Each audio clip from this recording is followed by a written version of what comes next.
Yes sir.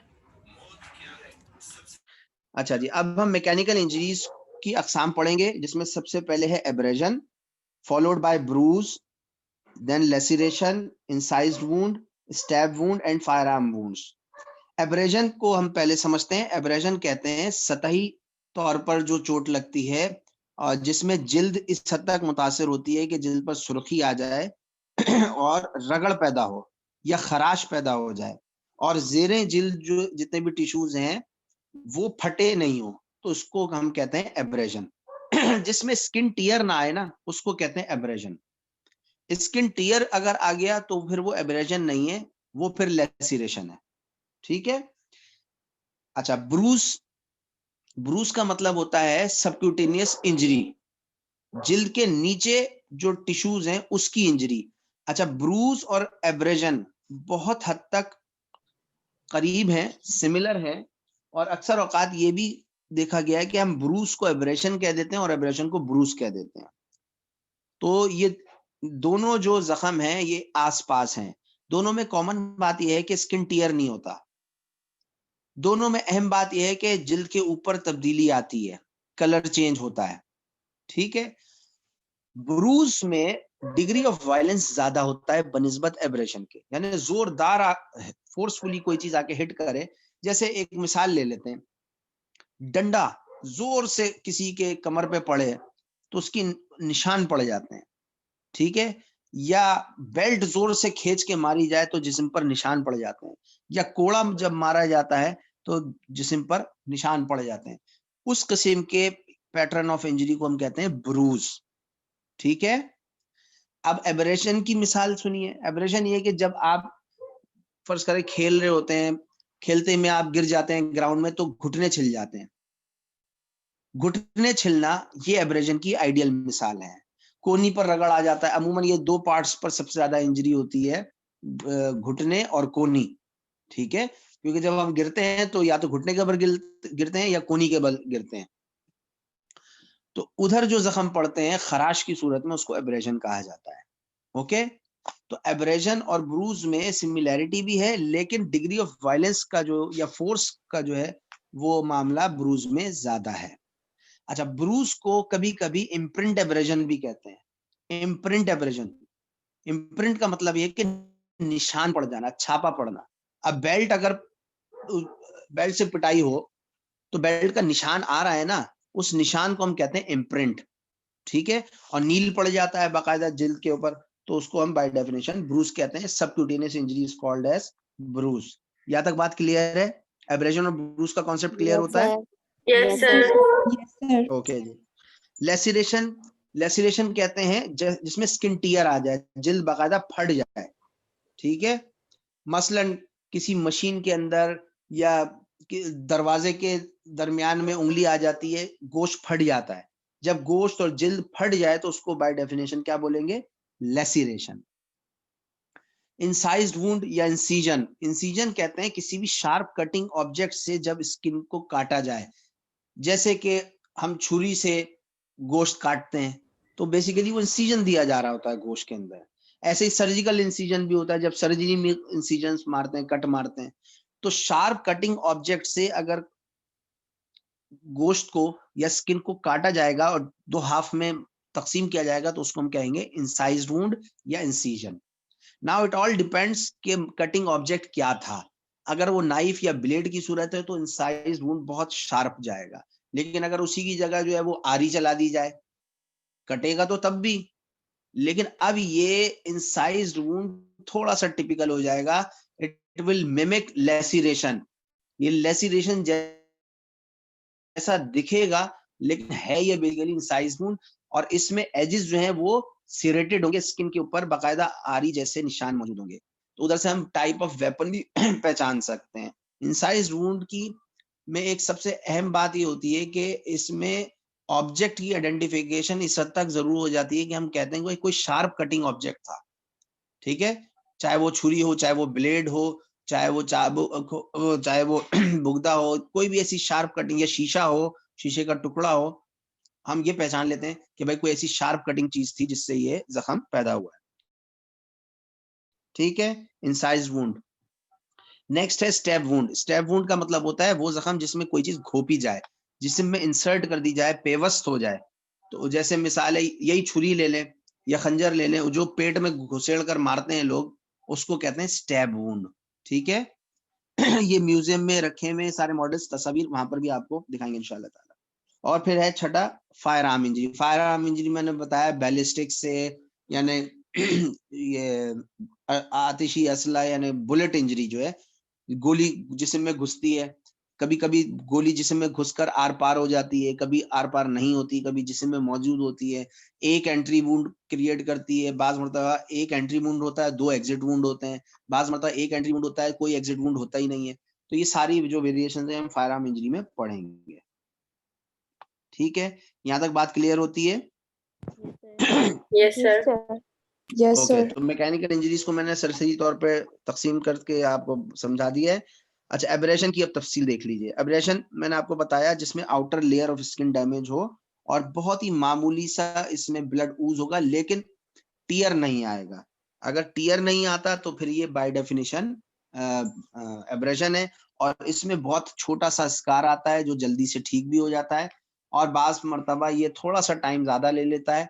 ये depend करता है कि वो साइड क्या है। अगर घुटने पर या कोनी पर एब्रेशन बना है तो टाइम ज्यादा लगेगा, क्योंकि घुटना भी घुटना जो है वो जॉइंट है जहां पर मूवमेंट होती है। या तो आदमी बैठा रहे बिल्कुल मुस्तकिल, लेकिन ऐसा होता नहीं है, तो चलना फिरना तो होता है बंदे को, ऐसे ही हाथ पैर भी हिलाता रहता है। कोनी जो है वो जॉइंट है जहां पर आपका आर्म और फोर आर्म जो जॉइंट हुआ हुआ है, तो इधर हीलिंग थोड़ा सा टाइम ले लेती है।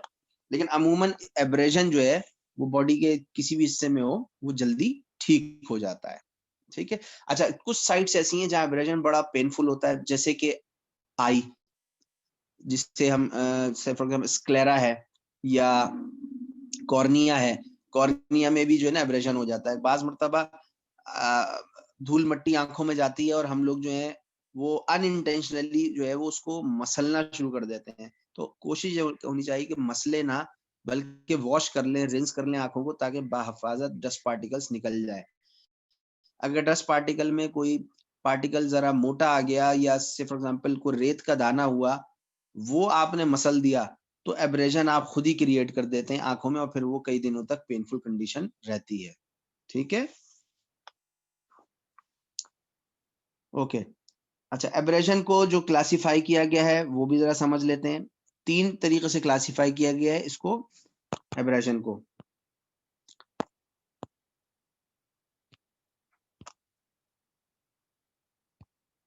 जी, दिख रही है स्लाइड आपको? स्क्रीन शेयर हो रही है बच्चों? जी सर। Yes. ठीक है। अच्छा, इसको जो तकसीम किया गया है वो नंबर 1 स्क्रैचेस, नंबर 2 ग्रेज, और नंबर 3 इम्प्रिंट एब्रेजन, या जिसे कॉन्टेक्ट एब्रेजन या प्रेशर एब्रेजन भी कहते हैं।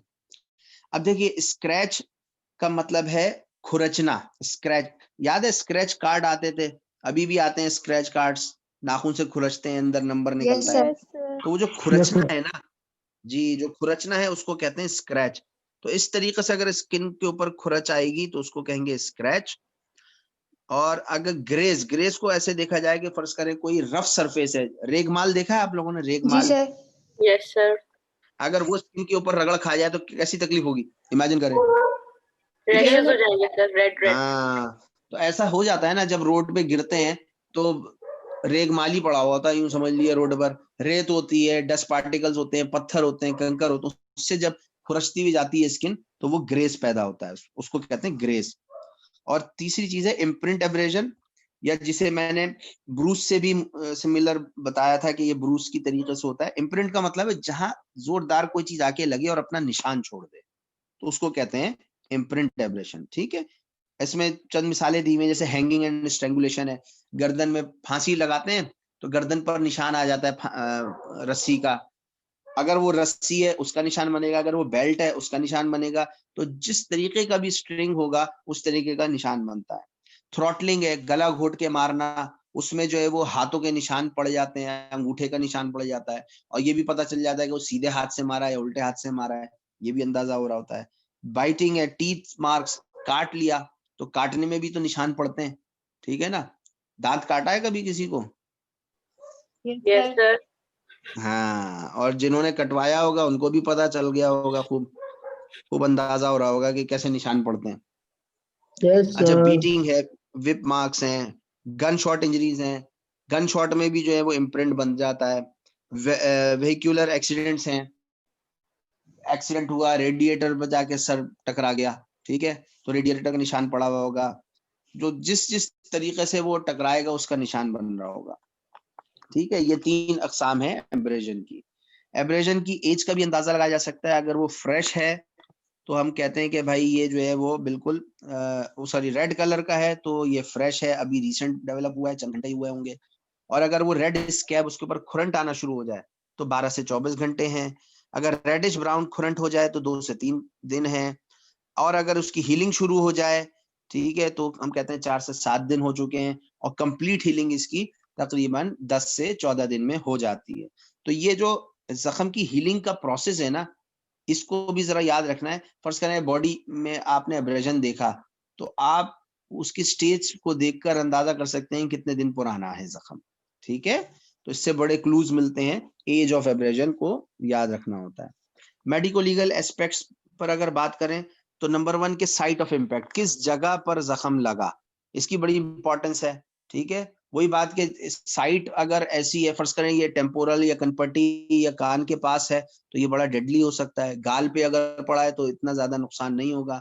आंख के ऊपर है तो आंख जाया हो सकती है, ठीक है। टेस्टिस के ऊपर अगर हो गया तो भी प्रॉब्लम हो सकती है। तो सिंपल से इंजरी ग्रेवियस और डेंजरस में तब्दील हो सकती है depending upon the site of impact, number 1। Number 2, possibility of internal injury.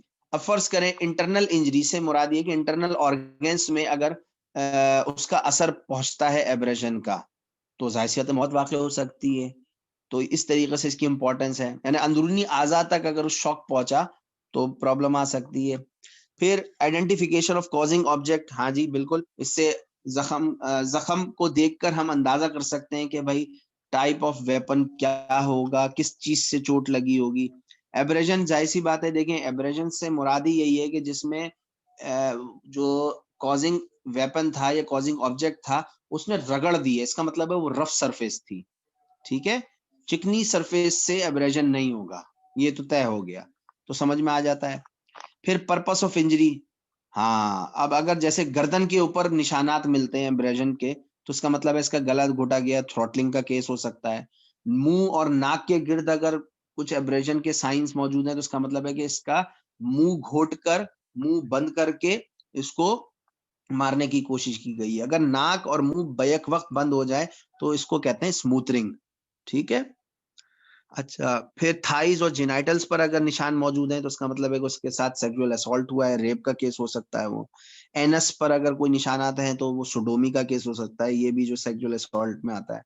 और बोनी प्रोमिनेंसेस, हड्डियों के उन पार्ट्स पर जो कि बॉडी में ज्यादा एक्सपोज हुए वो होते हैं, जैसे कोनी है या घुटना है या एंकल है या नी है, तो उसका मतलब है कि फॉल इंजरी है मोस्ट प्रोबेबली। ये डायरेक्शन में ये हम अंदाजा कर सकते हैं। फिर डायरेक्शन ऑफ इंजरी, कि किस सिम्त में जाकर जख्म पड़ा होगा, किस डायरेक्शन में ये मूव कर रहा होगा, ये बॉडी या ऑब्जेक्ट कैसे टकराए होंगे, इसका कुछ अंदाजा कर सकते हैं। और टाइम ऑफ इंजरी का भी अंदाजा कर सकते हैं, वो जो अभी मैंने आपको बताया था एज ऑफ एब्रेजन से, कि फ्रेश है तो कलर क्या होगा, और 12 से 24 घंटे, इस तरीके से जो तकसीम हमने आपको बताई थी।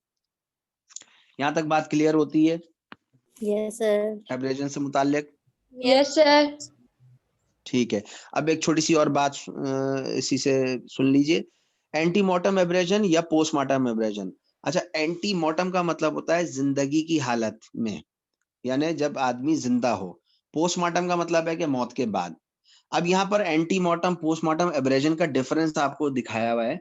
देखिए ये डिफरेंस आगे भी कहीं आएगा, antemortem postmortem bruise, antemortem postmortem wound. Common चीज ये है कि जिंदगी की हालत में जख्म की क्या पहचान होगी और मौत के बाद अगर जख्म पड़ रहे हैं तो जख्म की क्या पहचान होगी, ठीक है। चलिए देखते हैं इसको 3 डायमेंशंस में समझते हैं, सरफेस के हवाले से, स्कैब फॉर्मेशन और मार्जिन्स। देखिए अगर जिंदगी की हालत में चोट लगेगी तो ब्लीडिंग हो सकती है, या ब्लड ऊज होकर बाहर आ सकता है, जिसको हम सीरम ऊजिंग कहते हैं। ठीक है, पानी निकल कर आना शुरू हो जाता है जिल से, वो व्हाइटिश या येलोइश पस लाइक फ्लूइड आना शुरू हो जाता है, डिपेंडिंग के वहां अगर पस डेवलप हो गया, बैक्टीरियाज आना शुरू हो गया, सीरम कहते हैं उसको, सीरम का बाहर निकलना। ठीक है, तो जिंदगी की हालत में ही होगा ना ये, क्योंकि अगर जिंदा है टिश्यू तो वो रेस्पॉन्स देगा, इन्फ्लेमेटरी रेस्पॉन्स देगा, हीलिंग भी शुरू होगी। और अगर बंदा मर चुका है तो हीलिंग भी नहीं होगी, कोई टिश्यू का रेस्पॉन्स भी नहीं आएगा। तो ये पहला डिफरेंस तो यही हो जाता है सरफेस के हवाले से, कि जिल के ऊपर मॉइस्ट या मॉइस्टनिंग होगी ड्यू टू ब्लीडिंग और ओजिंग ऑफ सीरम, और पोस्टमार्टम एब्रेजन में ऐसा कुछ भी नहीं होगा। सेकंड डिफरेंस हम देखते हैं स्कैब फॉर्मेशन, खुरंट बनना। जाहिर सी बात है, जिंदगी की हालत में जब चोट लगती है तो वो हील भी होना शुरू होता है, तो स्किन जो है वो खुश्क होना शुरू हो जाती है, वहां जख्म जो है वो हील होना शुरू हो जाता है, स्कैब आना शुरू हो जाता है। पोस्टमार्टम में ऐसा कुछ भी नहीं होगा। मौत के बाद अगर उसको चोट लगी, मारा पीटा, तो फिर कोई स्कैब नहीं बनेगा। मार्जिन के हवाले से देखें तो एंटीमॉर्टम में जो मार्जिन होंगे जख्म के, वो कैसे होंगे, ब्लड होंगे और कंजेशन होगी वहां ब्लड वेजल्स की। ठीक है, पोस्टमार्टम में क्या होगा, शार्पली डिफाइंड होंगे। ठीक है, उसकी वजह यह है कि जैसे ही आप किसी तरीके से चोट मारकर उसको जख्म देंगे मुर्दे को, मुर्दे के जिस्म पर, तो वहां पर हीलिंग तो होनी ही नहीं है और ना सर्कुलेशन होना है वहां। तो जैसे सर्कुलेशन अगर इंटैक्ट होती तो वहां पर कंजेशन हो जाता, स्किन के नीचे जो है ब्लड वेजल्स का इस्तेमाल शुरू हो जाता। पोस्टमार्टम में ऐसा कुछ भी नहीं होगा, शार्पली डिफाइंड होंगे। ठीक है, उसके मार्जिन, और जिंदगी की हालत में जो जख्म पड़ेगा उसमें मार्जिन जो है वो डिफ्यूज होंगे और कंजेशन साइडों में मौजूद होगी, रेडनेस होगी। ठीक है, ये तीन बेसिक बुनियादी डिफरेंस है एंटीमॉर्टम एब्रेजन और पोस्टमार्टम एब्रेजन में, और यही डिफरेंस आप कहीं पर भी आप फिट कर सकते हैं, एंटीमॉर्टम ब्रूज में, पोस्टमार्टम ब्रूज में भी, और एंटीमॉर्टम वुंड्स और पोस्टमार्टम वुंड्स में। यहाँ तक बात क्लियर होती है? Yes, जी sir. Yes, sir. चलें जी, ओके, वीडियो स्टॉप करें, जल्दी से दोबारा रिज्वाइन करें। जी।